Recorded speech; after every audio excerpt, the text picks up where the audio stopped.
Jeanne is the primary caregiver for her mom, Eunice, whose health started to decline after a hospitalization for liver failure.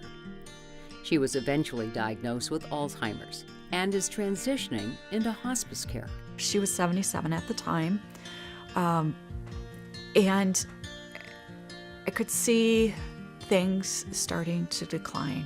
She started to get lost more, and eventually I received a call from her, the caretaker at her apartment, who said that she had been up wandering the halls and had been hallucinating.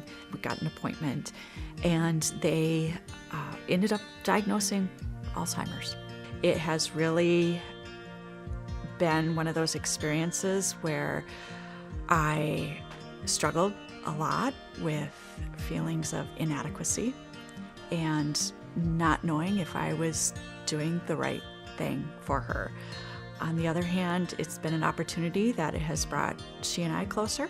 She was very astute, and she had all of her paperwork in place. She had her power of attorney. She had her advance directive.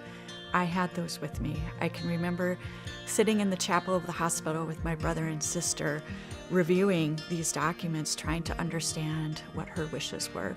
And in the end, did make the decision to move her into an assisted living facility.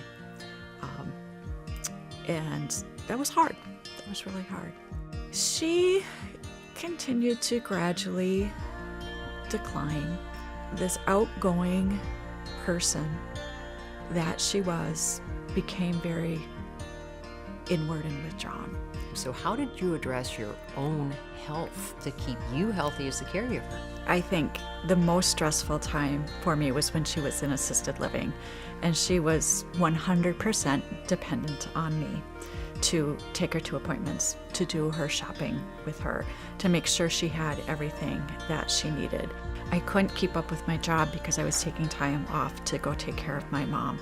My mom needed me. I felt like I was not present for my husband or my children. And my manager, who was very astute at the time, basically told me one day that you need to close yourself in your office and you need to call the employee assistance program, and I don't want you to come out until you have that conversation.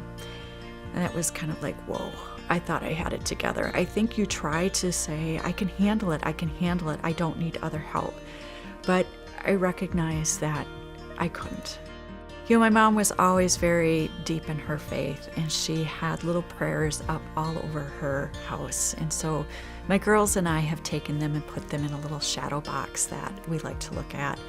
There's also a picture that she had always hanging up in her bedroom. My siblings and I love that photo. And in fact, that was the one piece that we argued over who got to keep. There are moments where I still have doubts or questions, but overall, I feel like I did the best that I could at that time. And I think the opportunity is one that I wouldn't trade, because it gave me that opportunity to really form a different bond with my mother and to really deepen our relationship. And I'm just honored to be the one that is standing with her as her life is sunsetting.